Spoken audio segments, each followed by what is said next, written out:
આકાશવાણી ભુજ સમાચાર વિભાગ રજૂ કરે છે વિશેષ શ્રેણી કેન્દ્રમાં એનડીએ સરકારના 12 વર્ષ, જેના છઠ્ઠા અંકમાં આજે પ્રસ્તુત છે પ્રગતિની નવી રફતાર, નાગરિક ઉડ્ડયન ક્ષેત્રનો વિકાસ એ વિષય પર વિશેષ ચર્ચા, જેમાં ભાગ લઈ રહ્યા છે ભુજ એરપોર્ટના ડિરેક્ટર નવીન કુમાર સાગર. કાર્યક્રમનું સંચાલન કરી રહ્યા છે અશરફ નથવાણી.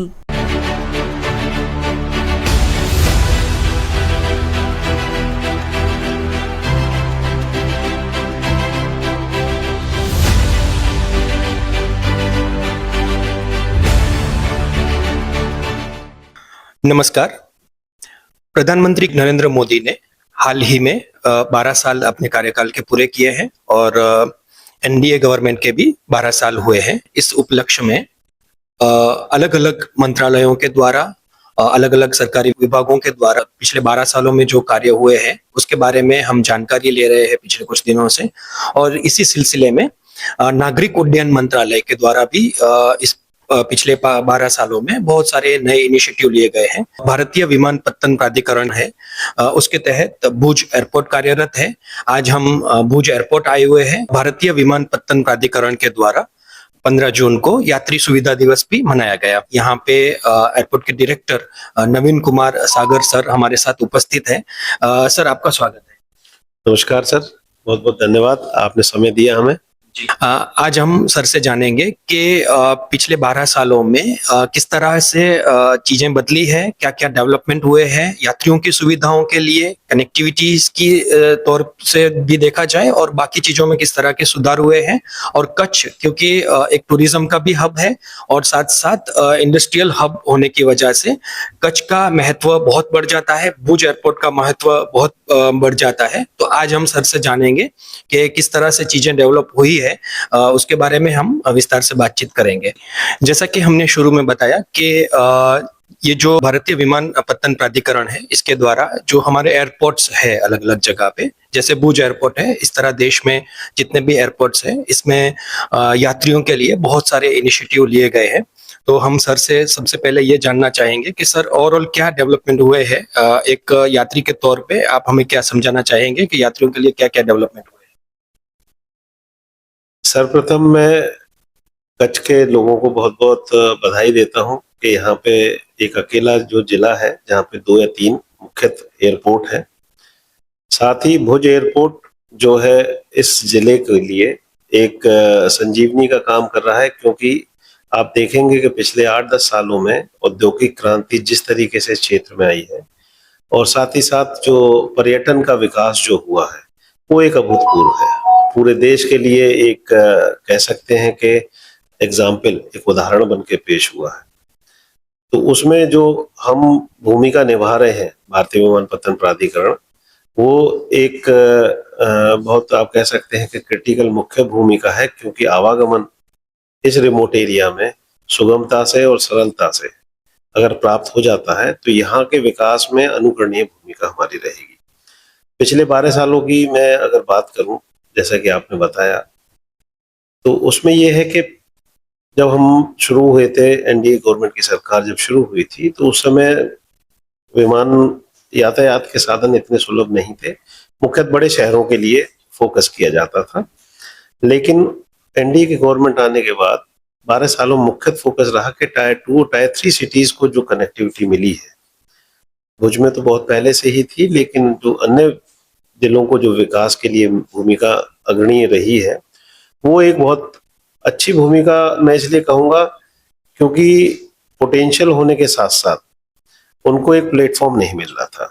अब क्योंकि एयर फेयर इतना सुलभ हो गया है, तो वहाँ का आदमी की जो सोच है, जो विकास है, जो उन्नति है, वो उसकी प्रगति की जो रफ्तार है तेज हो गई है। 12 साल पहले हमारे मात्र 74-75 एयरपोर्ट थे, अभी आप कह सकते हैं 165 की संख्या में है।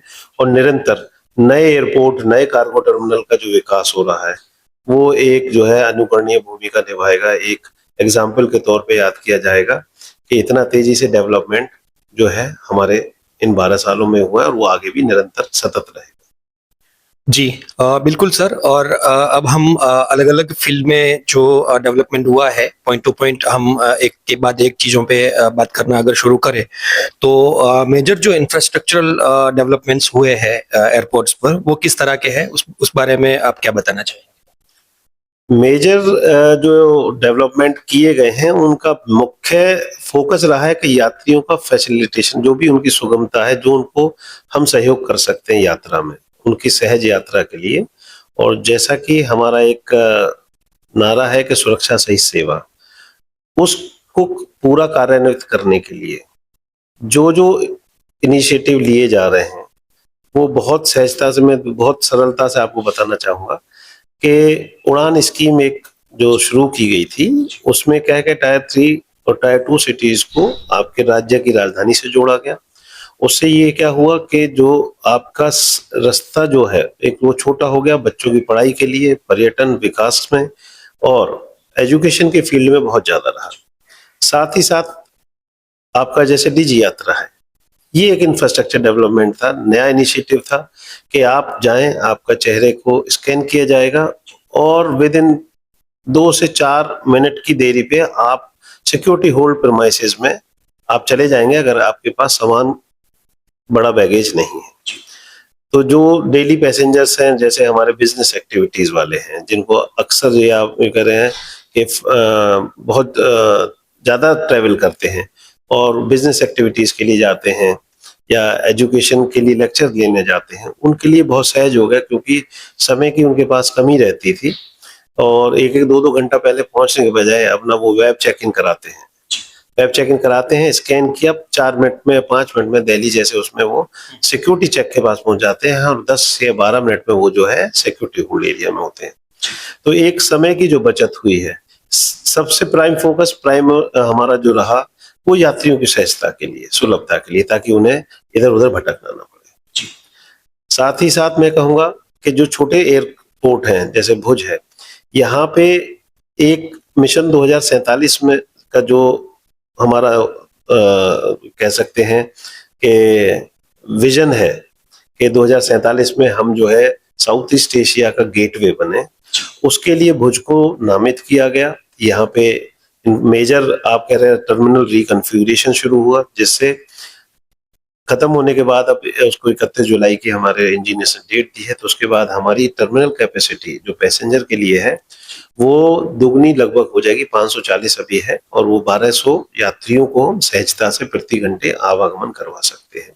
तो अगर आप 8 घंटे का भी देखें तो कम से कम अगर प्राइम फुल कैपेसिटी पे ये एयरपोर्ट चलेगा तो 9 से 10 हजार यात्री प्रतिदिन यहाँ से जाने की क्षमता रख सकता है। तो ये एक बहुत बड़ा इंफ्रास्ट्रक्चर डेवलपमेंट हमारी भुज के केस में। बिल्कुल सर। और सर, जैसे कि आपने बताया कि यात्रियों की सुविधा के लिए बहुत सारी चीजें शुरू की गई है, और इसमें अगर हम सबसे ज्यादा सहूलियत वाली चीज माने तो कनेक्टिविटी है, कि अगर इंसान को कहीं जाना है, अपने समय पे पहुंचना है, जहाँ पे उसको काम है या किसी और चीज के लिए जा रहे हैं, फंक्शन के लिए, तो कनेक्टिविटी बहुत बड़ी है, लोगों के लिए ऑप्शन बड़े हैं जाने के लिए। तो वो किस तरह की कनेक्टिविटीज में किस तरह से बढ़ोतरी हुई है, और भुज के परिप्रेक्ष्य में भी उसमें आप कुछ ऐड करना चाहिए? खासतौर से मैं भुज का परिप्रेक्ष्य पहले लेना चाहता हूँ कि भुज के परिप्रेक्ष्य में क्या था। पहले हम जब 2022 में मैंने यहाँ पे ज्वाइन किया था, तो यहाँ पर सिर्फ एक अलायंस एयर की सुबह की फ्लाइट थी, जो लिमिटेड फ्लाइट थी, 70-80 लोग उसमें जा पाते थे और उसमें रेस्ट्रिक्शंस थे कि उसमें लोड का जो रेस्ट्रिक्शन था कि 15 किलो तक ही ले जा पाते थे। मुख्य तौर पे हमारे एनआरआई जो यहाँ के प्रवासी भारतीय हैं, कच्छ के जो खास तौर से, उनको सबसे ज्यादा दिक्कत आती थी कि उनको अपना सामान लेके या तो ट्रेन से अथवा बस द्वारा भेजना पड़ता था और उसके बाद सामान कलेक्ट करते थे मुंबई में, फिर हवाई अड्डे पे जाते थे, हवाई अड्डे पे पूरा चेकिंग प्रोसेस होती थी, उनको 6 से 7 घंटे की प्रक्रिया से गुजरना पड़ता था। हमारा जो फरवरी 1, 2024 में एयर इंडिया की फ्लाइट शुरू हुई और उन्होंने जो है उसको जोड़ा कनेक्टिविटी से इस तरीके से कि जो दोपहर की लंदन की फ्लाइट है और उसके बाद 2:50 की जो न्यूयॉर्क की फ्लाइट है, उससे उन्होंने कनेक्टिविटी को ध्यान में रख के सुबह की फ्लाइट चलाई। और उन्होंने ये प्रस्तावित भी किया था, उनके जीएम साहब ने जब फ्लाइट शुरू कर रहे थे, यहाँ के एनआरआई बंधु जो उनसे मिले थे, कि आपको बोर्डिंग पास लंदन तक का भुज पे ही प्राप्त होगा। ये एक मेजर चेंज था भुज के लिए कि यहाँ से यात्री आते थे तो 40 किलो का जो उनका सामान है और हैंड बैगेज की जो उनकी 15 किलो की जो थी, तो करीब 55 किलो जो वो सामान ले जा सकते थे, भुज से ही उनको ले लिया जाता था। सिर्फ हैंड बैगेज लेके वो इमिग्रेशन कराते थे। तो ये एक सबसे बड़ा मेजर चेंज आया एयर इंडिया के आने से। फिर दूसरा चेंज आया 1 मार्च 2025 से, जब नई दिल्ली की हमारी एयरबस शुरू हुई। तो एयर इंडिया ने जो प्रस्ताव हमारा माना, यहाँ पे उनका रिप्रेजेंटेशन सारे पूरे कच्छ प्रवासियों का था, बहुत दिनों से जो उनकी डिमांड थी कि दिल्ली कनेक्टिविटी हमें मिले। दिल्ली तो 1 मार्च 2025 से जो दिल्ली की कनेक्टिविटी आई है, उसने पूरा गेम चेंज ओवर कर दिया कच्छ का। उससे सबसे बड़ा प्रवासी भारतीय वाया दिल्ली आने का एक रास्ता सुलभ हुआ। दूसरा, जो इंटरनेशनल यात्री पर्यटन के तौर पर यहाँ आना चाहते थे, तो वो ज्यादातर सभी लोग दिल्ली आते हैं, क्योंकि दिल्ली उनका एम्बेसी रहती है, वहां पे भी काम करते हैं, अपने पर लोगों से मिलते हैं, और दिल्ली के द्वारा वो यहाँ पे जब आते हैं और बहुत सहजता से 1.5 घंटे में आ जाते हैं और 2 दिन रुक के यहाँ से प्रवास करके चले जाते हैं, तो वो उसकी जो सुविधा प्राप्त हुई। प्लस जो बिजनेस कम्युनिटीज हैं, जैसे हमारे यहाँ जैगुआर है, जैगुआर का सैनिटरी वेयर का है, इनके पूरा विश्व में है, उसका हमारे यहाँ फैक्ट्री है। उनके डेलीगेट्स पूरे विश्व से दिल्ली के थ्रू सहजता से आने लगे। तो बिजनेस के तौर पे, पर्यटन के तौर पे ये एक मेजर चेंजेस पिछले 3-4 सालों में रहा। कोविड के बाद आप देखें तो हम बिल्कुल ही एक जीरो पे चले गए थे 2.5-3 साल तक, लेकिन धीमे धीमे धीमे 2024 से पूरा गेम चेंज ओवर हुआ है। 2024 जहाँ प्रतिदिन 100 यात्री नहीं आना जाना हो पाता था, अब प्रतिदिन लगभग पूरा एवरेज अगर लगाएं तो 800 यात्री का आवागमन प्रतिदिन होता है। तो ये एक आप कह सकते हैं कि हमारा जो नीतियां सरकार की रही और इस जगह को कनेक्टिविटी देने में रही, रिमोटेस्ट एरिया को, हिंदुस्तान का इंटरनेशनल बॉर्डर भी है, स्ट्रेटेजिक पॉइंट से आप कह सकते हैं महत्वपूर्ण भी है, और हमारे जो यहाँ पे रक्षा के जो विभाग हैं, सेटलमेंट्स हैं, उनके लिए भी जो है आना जाना सुलभ हो पाया। ये बहुत बड़ा एक मेजर चेंज रहा। बिल्कुल सर, जैसे कि आपने बताया कि पिछले 4 सालों में यात्रियों का आवागमन 8 गुना हो गया है। पहले 100 था तो अब 800 यात्री प्रतिदिन आवागमन करते हैं। यात्रियों की जो सुगमता है, इसी मुद्दे पे हम बातचीत को आगे बढ़ाए। तो सर, जो पैसेंजर सेंट्रिक इनिशिएटिव्स है, एयरपोर्ट पे जो लोकल किस तरह की सुविधाएं खड़ी की गई है इस चीज के लिए, वो बताइए सर। भुज विमानपत्तन पे शुरुआत में क्या था कि क्योंकि पैसेंजर नहीं थे, तो यहाँ पे रिटेल और फूड एंड बेवरेजेस के शॉप की बड़ी परेशानी थी। सृजन एक एनजीओ था, उन्होंने अपना यहाँ पे सेटअप था उनका, तो वो भी मुख्यतः क्योंकि हाई एंड था, तो धीमे धीमे ये हुआ कि अफसर स्कीम के तहत हमने यहाँ पे शुरुआत की 2 बार। अभी रिकॉन्फ़िगरेशन के चलते अफसर का हमारा जो है लोकल आर्टिसंस के लिए शॉप थोड़ा बंद है कुछ समय के लिए। दूसरा, क्योंकि यहाँ पे सब लोग जो जाते थे एनआरआई ज्यादातर हमारे सीनियर सिटीजन्स हैं, तो लो बीपी और शुगर की वजह से वो सुबह सुबह जब आते थे तो उनको नाश्ता और उसका था। तो मुख्य हमारा स्रोत रहा जो कार्य करने का, तो एक मोटिवेशन रहा कि पहले हम फूड एंड बेवरेजेस का शॉप खोले। तो पहले 6 महीने के लिए खोला गया, उसके बाद टेंडर 1 साल का टेम्परेरी किया, अब मुख्य फुल एंड फाइनल 7 साल का हमने टेंडर कर दिया है। तो एक हमारी ये जो फूड एंड बेवरेजेस का है, क्योंकि दिल्ली की फ्लाइट में भी जो लोग हैं होटल से चेकआउट करके 11 बजे आते हैं, तो वो भी आके यहाँ पे रिफ्रेशमेंट ले सकते हैं। रिटेल का अभी हमारा प्रोग्राम था तो मास्टर कंसेशनर उसमें हो जाता, लेकिन रिकॉन्फ़िगरेशन प्रोजेक्ट आ गया, क्योंकि ये मेजर प्रोजेक्ट था, इसकी दूरगामी परिणाम रहेंगे इस क्षेत्र के लिए। तो अभी रिटेल के लिए तो मैं कह सकता हूँ संभावनाएं अभी 2-4 महीने नहीं है, लेकिन पैसेंजर के लिए फिर हमने क्या किया कि यहाँ पे parking management, vehicle parking management नहीं था, तो वो ऑटोमेटेड पार्किंग मैनेजमेंट का किया। उसमें उनको यहाँ के लोकल कंडीशन बताई, फिर हमने उनको कहा कि भाई इनको नाइट पार्किंग की फैसिलिटी, अगर 2 या 3 दिन के लिए जो फ्रीक्वेंट फ्लायर्स हैं 1 दिन या 2 दिन के लिए बम्बई दिल्ली जाते हैं, तो नाइट पार्किंग फैसिलिटी उनको हमने प्रोवाइड करवाई। दूसरा अभी इनिशिएटिव अभी 26 मार्च में माननीय सांसद महोदय के कर कमलों से ईवी चार्जिंग स्टेशन हमने यहाँ उपलब्ध कराया है, क्योंकि अभी इलेक्ट्रिक व्हीकल का प्रचलन बढ़ता जा रहा है। तो यहाँ पे वो ऐप बेस्ड है, कोई भी आके कर सकता है, ऐसा नहीं है कि यात्री ही, यहाँ के कोई रहवासी भी है, एयरपोर्ट पे ये सुविधा भी है। दूसरा, जो हमारे एनआरआई बंधु हैं, खासतौर से कच्छ के जो प्रवासी हैं, उनके लिए विशेष तौर पे एयर इंडिया से हमने रिक्वेस्ट की है कि अगर वहाँ पे लाउंज फैसिलिटी उनको एक्सटेंड हो सके वो दें, या पिछले साल आपने देखा था कि लंदन के हीथ्रो हवाई अड्डे पे कुछ प्रॉब्लम थी, तो बातचीत करके सुलभता से एक छोटा सा लोकल अरेंजमेंट किया था कि बॉम्बे से फ्लाइट 30 से 35 मिनट लेट चलती थी, और यहाँ के यात्रियों को बताया कि आप ही के बंधु आ रहे हैं, क्योंकि वो 40 से 50 आते हैं, पूरा परिवार आता है अपने परिवार से मिलने यहाँ के। तो उस वजह से लोकल अरेंजमेंट, ऐसा कोई प्रोटोकॉल नहीं था, लेकिन लोकल अरेंजमेंट किया गया। तो उसमें भी उनको पैसिफाई किया गया, उनको सच्चाई से अवगत कराया गया। तो उसमें हमें अभूतपूर्व सहयोग पैसेंजर्स का मिला। क्यों मिला? क्योंकि उन्होंने कहा कि आपने जो सच है वो बताया, एक टेक्निकल फॉल्ट और इस तरीके से करके नहीं बताया। तो कोशिश हमारी भारतीय विमानपत्तन प्राधिकरण की यही रही कि जिस तरीके से यात्रियों के लिए हम लोग सर्विस देने के लिए बने हैं, तो जो सेवा भाव है वो कायम रहे। जैसा इनिशिएटिव हमारे माननीय प्रधानमंत्री जी, माननीय हमारे मिनिस्टर सिविल एविएशन ने लिया है, तो उसी में एक कड़ी और जोड़ी फ्लाइब्रेरी की, कि जैसे फ्लाइट डिले हो जाती है तो यात्री क्या करे, तो यहाँ पे एक ऐसी लाइब्रेरी का आयोजन किया गया जहाँ पे किताबें सुलभ रहेंगी। उसकी किताब पूर्ण हो जाए तो अच्छा है, 1-2 घंटे में नहीं है तो फ्री ऑफ कॉस्ट उसको ले जा सकता है, उसको कोई बताने की जरूरत नहीं है। दूसरे एयरपोर्ट पे जाके अगर सबमिट कर दे, लाइब्रेरी वहां पे भी है, देता है ठीक, नहीं तो नहीं देता। तो उसके लिए कई एनजीओ हमारे मदद के लिए आए हैं, रेगुलर सप्लाई होती रहती है।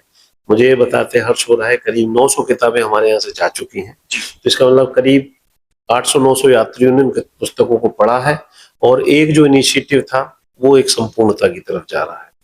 चाइल्ड प्ले एरिया अभी हमने नहीं दे पाया, लेकिन बेबी फीडिंग के लिए मदर केयर एक जो है स्टॉल हमारे पास अभी भी है, अराइवल डिपार्चर में दोनों में।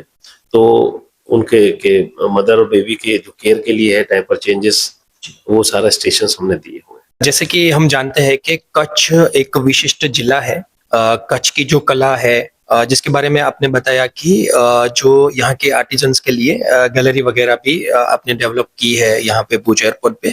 इसी तरह कच्छ की जो संस्कृति है, यहाँ का जो हेरिटेज है, इसको भी बढ़ावा देने के लिए भुज एयरपोर्ट की तरफ से जो प्रयास किए जा रहे हैं, और क्योंकि टूरिज्म इतना बड़ा फील्ड है यहाँ पे कच्छ में, तो इस सब को प्रमोट करने के लिए किस तरह के प्रयास किए गए हैं वो भी बताइए सर। बहुत बहुत धन्यवाद। मैं इस विषय पर आपसे बात भी करना चाहता था, क्योंकि कच्छ की विरासत एक तो कह सकते हैं अभूतपूर्व भी है, अद्वितीय भी है, क्योंकि इसका कोई मेल नहीं है। जैसे अजरक का नाम ले लीजिए, अपना रोगन आर्ट का नाम ले लीजिए, लिपन आर्ट है, ये एक अपना विशेष स्थान इन्होंने विश्व में हासिल किया है। तो उसके लिए हमारी मदद के लिए नाबार्ड और असिस्टेंट डायरेक्टर हैंडीक्राफ्ट, जो मिनिस्ट्री ऑफ टेक्सटाइल के अंदर डेवलपमेंट कमिश्नर मैडम है, उनके अंतर्गत आता है, उनसे हमारी बातचीत रही, उनसे हम साथ उनके साथ मिल के काम किया। तो उनकी तरफ से जो हमें फीडबैक मिला है, तो अब हम जो है रिकन्फिगरेशन प्रोजेक्ट के बाद अगला स्टेप, इस स्टेशन को, भुज एयरपोर्ट की बिल्डिंग को एक कल्चरल हेरिटेज के रूप में बदलने की कोशिश की जा रही है, जिसमें सारा पेंटिंग और जो हमारे कॉलम्स है, वो छत, और ये सारी चीजों पे जो है कच्छ की संस्कृति, कच्छ की विरासत की झलक मिलेगी आपको। पेंटिंग है, लिपन आर्ट है, कामनगिरी के लिए भी हमारी बात चल रही है असिस्टेंट डायरेक्टर हैंडीक्राफ्ट से कि उसके कारीगर मिले। तो जो डिपिक्शन है उनका, जैसे आपने देखा होगा कि 13 विलेज के जो उनके महल में था, उसी तरीके से आप देखेंगे कि ऊपर के जो हमारे पूरा वॉल है, उस पे हम चाह रहे हैं कि यहाँ की सांस्कृतिक धरोहर वो सारी डिपिक्ट हो। तो यहाँ के जो भी हमारे जो आर्टिशन बंधु हैं, उनसे लगातार हमारी बातचीत चल रही है, असिस्टेंट डायरेक्टर हैंडीक्राफ्ट से भी हमारी बात चल रही है। तो एक क्यूमुलेटिव एफर्ट रहेगा, क्योंकि बिल्डिंग हमारी काफी बड़ी है, वॉल्स हमारे पास हैं, तो वो सारी चीजों को धीमे धीमे एक स्वरूप में लाने में समय लगेगा, क्योंकि बड़ा प्रोजेक्ट होगा तो अप्रूवल भी हमें अपने हेडक्वार्टर से लेना पड़ेगा। दूसरा, जो हमारा सिटी साइड एरिया है उसमें गार्डन डेवलपमेंट और जो वहाँ पे वॉल हमारी जितनी भी आ रही है, जो पेरीमीटर वॉल है, तो पेरीमीटर वॉल का डेवलपमेंट यहाँ पे आशापुरा इंडस्ट्रीज है, उनके साथ हमने एग्रीमेंट किया है। तो कच्छ की विरासत, कच्छ की धरोहर जो आप डिपार्चर के टाइम पे और अराइवल के टाइम पे देखेंगे, वो सारी चीजें जो रहेंगी वो सारा चीज हमारे वॉल पे पैनल पे करेंगे। साथ ही साथ उनसे कहा है कि हमारा गार्डन मेंटेनेंस वो सारा वो जो है दिखाएंगे कि कच्छ में भी इतना अच्छा मेंटेनेंस की प्रक्रिया रहेगी। अगली कड़ी में मैं बताना चाहूंगा कि अवसर स्कीम के तहत आर्टिसंस को सामान बेचने के लिए दुकान पे आना पड़ता है। हम उससे नेक्स्ट फेज में जाना चाहते हैं। नाबार्ड के सीजीएम साहब से मुलाकात की है, नाबार्ड के डीडीएम साहब से, नीरज सिंह से बात की है। हमने कहा है आप उनकी स्टोरी बनाएं, डिजिटल प्लेटफॉर्म का यूज ज्यादा करें ताकि उनकी कहानी के साथ लास्ट में उनका क्यूआर कोड हो, तो उनके प्रोडक्ट और उस प्रोडक्ट की जानकारी, साथ ही आर्टिसन का पता डिजिटली रहे, उसको फिजिकली प्रेजेंट होने की यहाँ जरूरत ना रहे। क्यों? क्योंकि यहाँ पे ज्यादातर जो है महिलाएं उस क्षेत्र में हैं, वीविंग में, हैंडीक्राफ्ट्स में, क्योंकि सामाजिक परिदृश्य के चलते या आप कहें डिस्टेंस के चलते वो रोज एयरपोर्ट पे 15 दिन के लिए नहीं आ सकती, लेकिन डिजिटल माध्यम से वो हमारे यहाँ आ सकती है। तो अब ये अप्रूवल थोड़ा सा रह गया है, तो उनसे हमने कहा है कि एक जैसे बड़ा टीवी आपका डिस्प्ले बड़े एयरपोर्ट्स पे होता है, इस तरह की एक वॉल हमने नाबार्ड के लिए आरक्षित करी हुई है, अराइवल साइड में, साथ ही डिपार्चर साइड में भी। तो जब उनका एज सून एज उनका 1 या 2 महीने में अप्रूवल मिलेगा तो आप पाएंगे कि डिजिटल मीडिया के माध्यम से कच्छ की पूरी विरासत, संस्कृति, लोक साहित्य, लोकगीत, साथ ही साथ यहाँ पे जो मेजर चेंजेस है, जैसे खारिक को अभी जीआई टैग मिला है, ऐसी चीजों का भी डेवलपमेंट, ऐसी चीजों के बारे में भी कहानियां आप अफसर के स्कीम के तहत आप हमारे एयरपोर्ट पर पाएंगे। बिल्कुल ये चीजें समझी जा सकती है कि ये सब जो इनिशिएटिव्स है, जो पहले आपकी तरफ से की जा रही है, नो डाउट इन सब चीजों की वजह से जो देश विदेश से जो यात्री यहाँ आते हैं, जो कच्छ पहली बार भी आते हैं, तो उनको भी ये जो कच्छ की जो पहचान है, इस तरह की जो धरोहर है कच्छ की, वो उनको एयरपोर्ट पे ही एक रिफ्लेक्शन मिल जाएगा। तो बहुत अच्छे इनिशिएटिव इसको हम मान सकते हैं। इसके साथ ही सर रिलीजियस जो डेस्टिनेशंस है, जो धार्मिक जो प्लेसेस है यहाँ पे, उनके लिए पिलग्रिम फैसिलिटेशन के लिए भी आपके द्वारा प्रयास किए जा रहे हैं, तो वो किस तरह के है सर, वो भी अगर आप ऐड करना चाहें। क्योंकि इस बारे में मैं एक एग्जांपल देना चाहूंगा कि यहाँ पे हमें निश्चित सौभाग्य मिला लास्ट ईयर अक्टूबर नवंबर में, यहाँ पे आईएएस का बैच आया था, उसके बाद इस साल भी आए। तो आईएएस के बैच जब आए थे तो उनको हमें एयरपोर्ट के साथ थोड़ा सा एक यहाँ का ब्रीफ रेफरेंस सिटी का भी देने का सौभाग्य मिला। तो उसमें हमने नारायण सरोवर, आपका कोटेश्वर, माता कमांड और आपका लखपत फोर्ट, जो भी हिस्टोरिकल साइट थी, एक्सेप्ट जो भी टूरिज्म वाला था, धौलावीरा तो एक फेमस जगह है, तो एक जो सर्किट जो बनता था उसके बारे में हमने उनको जानकारी दी। एंड मैं बताना चाहूंगा वो बहुत खुश हुए, और हमारे साथ उनके जो लाइजनिंग ऑफिसर थे, एसडीएम महोदय मुंद्रा से आए, यहाँ से कांडला से आए थे, he was again very happy कि बहुत सारी चीजें आपने रिसर्च करी हुई हैं, कुछ चीजों की जानकारी हमें भी नहीं है। तो टूरिज्म डिपार्टमेंट के माध्यम से हम उनका सहयोग कर पाए। एक आईएएस की ट्रेनिंग के बैच जो 10 लोग आए थे उनको हमने दिया।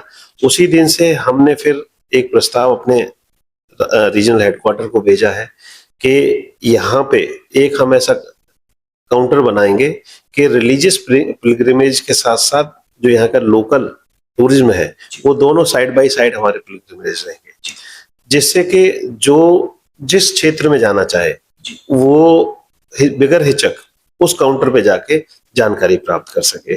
अब उसमें क्या रहेगा, 2 चीजें मुख्यतः रहेंगी, एक तो डिस्टेंस और एक वहां पे जो है यात्रा का जो टूर एंड ट्रेवल्स का। तो उसके लिए अभी हमारी ये 2-3 जो यहाँ पे होटल इमर्ज हुए हैं नए, रिजेंटा है जैसे नया बना है, और रामी है, उनसे बातचीत चल रही है। तो हो सकता है कि इस सीजन में आप देखें reservation come tour and travel operators आपके एयरपोर्ट पे ही मिल जाएंगे, पूरी जानकारी के साथ कि खावड़ा कितनी दूर है, खावड़ा का डिस्टेंस कितनी दूर है, और साथ ही साथ किसी आर्टिशन का अगर हमें कोई पेंटर अच्छा उनसे बातचीत चल रही है 2-3 से, तो उनसे भी कहेंगे तो हम हो सकता है कि उसके बैकड्रॉप में ही ऐसा कोई पेंटिंग या कोई ऐसा आर्टिफैक्ट तैयार करें कि जिससे उसको सारा डायरेक्शन और प्लस वहाँ की जो है डिजिटल जानकारी प्राप्त हो सके। तो उस टूर एंड ट्रेवल वाले जो ऑपरेटर्स अगर हमारे एयरपोर्ट पे ही बैठेंगे और उनको एक ही हमारा रहेगा, जो अभी बजवे भी हमारा जो है सिटी ट्रांसपोर्ट के लिए है, कि मिनिमम कॉस्ट में मैक्सिमम आप उनको जो है बेनिफिट पहुंचाए। बिल्कुल। तो ये एक हमारा इनिशिएटिव रहेगा आने वाले वक्त। तो इस तरह हमने नवीन कुमार सागर सर जो कि भुज एयरपोर्ट के डायरेक्टर हैं, उनके साथ हमने विस्तार से बातचीत करी कि किस तरह के इनिशिएटिव लिए जा रहे हैं। सर आखिर में आप कुछ ऐड करना चाहेंगे? आखिर में मैं सबसे पहले ये बताना चाहूंगा कि आने वाले वक्त में जो एयरपोर्ट है यहाँ मुख्य 2-3 चीजें चेंज होंगी। आप देखेंगे कि रिकॉन्फ़िगरेशन के पश्चात हमारा नेक्स्ट फेज रहेगा कि यहाँ फ्लाइट कनेक्टिविटी बढ़ाने का और डेस्टिनेशन ज्यादा बढ़ाने का, क्योंकि यहाँ जैसे साउथ की डिमांड है, बेंगलोर की डायरेक्ट फ्लाइट अगर यहाँ से हो जाती है तो साउथ की तरफ हमारा एक कदम बढ़ जाएगा, साउथ की डिस्टेंस बहुत बढ़ जाएगी। अक्टूबर माह में, इस माह में ऑस्टेरिटी मेजर के चलते एक अगले माह से जैसे इंडिगो शुरू हो रही थी, वो अक्टूबर माह में उम्मीद करते हैं कि उनका शेड्यूल तो पारित हो गया है और नई दिल्ली और मुंबई के लिए तो उन्होंने कर दिया है, लेकिन कनेक्टिंग फ्लाइट उनको बेंगलोर की और हैदराबाद की विशेष तौर पे हमने मांगी है, तो वो हो जाएंगी। साथ ही हमारा जो पार्किंग बे है उसके एक्सपेंशन का प्रोग्राम भी हमारा जो प्रोजेक्ट यहाँ से भेजा था वो मंजूर हो गया है। तो अभी क्या है कि हमारा एयरबस जो 180 सीटर वो एक ही को हम पार्किंग दे सकते हैं। उस प्रोजेक्ट के खत्म होने के बाद हम 3 एक साथ 180 सीटर के पार्किंग पे यहाँ पे अप्रूव हो जाएंगे।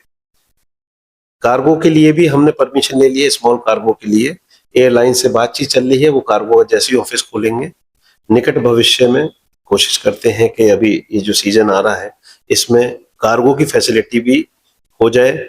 दूसरा, कार्गो की फैसिलिटी के साथ साथ अभी यहाँ पे सुपरिटेंडेंट ऑफ जो डिपार्टमेंट ऑफ पोस्ट के हैं उनसे बातचीत चल रही है कि डाक निर्यात केंद्र हमारे एयरपोर्ट पे खोला जाए। तो डाक निर्यात केंद्र अगर यहाँ एयरपोर्ट पे होगा तो डाक की सेवा और हवाई सेवा दोनों एक जगह होने से जो हमारे आर्टिशंस हैं वो अपना सामान भेजना चाहते हैं शीघ्रता से, वो एयरपोर्ट से ही सारी चीज व्यवस्थाएं हो जाएंगी। तो ये एक चीजें हम जो है भविष्य में शुरुआत करने वाले हैं। साथ ही साथ डिस्ट्रिक्ट एडमिनिस्ट्रेशन से भी हमारी रजूआत रहेगी, पीछे भी बात हुई थी कि सिटी साइड डेवलपमेंट में हमारे एयरपोर्ट को शामिल किया जाए। रिंग रोड के साथ साथ जो हमारी अप्रोच रोड है तो उसके दोनों साइड की बातचीत चल रही है। हमारे जो गत डीएम कलेक्टर साहब थे आनंद पटेल जी ने, उन्होंने हमें वर्बल अप्रूवल तो दिया था। ये तत्काल कलेक्टर साहब से बातचीत करेंगे कि साहब वो जो हमारी बात हुई थी वो सिटी साइड डेवलपमेंट के लिए जो 300 मीटर का एरिया आप देख रहे हैं उसमें दोनों तरफ झाड़ है, उसको डेवलपमेंट की परमिशन मिलने के बाद आप पाएंगे कि आपका भुज का एयरपोर्ट किसी भी बड़े एयरपोर्ट से किसी भी चीजों में कम नहीं। तो इस तरह हमने विस्तार से बहुत सारी चीजों के बारे में जाना कि किस तरह के डेवलपमेंट हुए हैं और आने वाले समय में भी क्या क्या डेवलपमेंट होने वाले हैं। तो सर बहुत बहुत धन्यवाद, आप आकाशवाणी के साथ जुड़े और इतने विस्तार से हमें माहिती। बहुत बहुत थैंक यू, बहुत बहुत धन्यवाद आपका समय के लिए। और एक चीज और मैं कहना चाहूंगा आपके माध्यम से, आपको भी हम उपलब्ध कराएंगे, समाचार पत्रों को भी उपलब्ध कराया है कि पैसेंजर के विषय वस्तु की ही एक बात है, उनकी सुविधा के लिए बात है कि आपसे हम उम्मीद करते हैं कि हर शनिवार इतवार यहाँ पे जो कॉन्टेक्ट नंबर है एयरलाइंस के, एयरपोर्ट के, लॉस्ट एंड फाउंड के, अगर आप वो रेगुलर न्यूज से पहले या बाद में चलाते रहेंगे तो यात्रियों को और जो उनके घर के लोग हैं, लॉस्ट एंड फाउंड होता है, कभी सामान छूट जाता है, कभी यात्रा के लिए जानकारी चाहिए होती है, तो बहुत सुलभ हो जाएगी। तो इसमें आपका हम सहयोग चाहेंगे। बहुत बहुत धन्यवाद आपका समय देने। बिल्कुल सर, हमेशा आकाशवाणी का सहयोग आपके साथ रहेगा। बहुत बहुत धन्यवाद सर।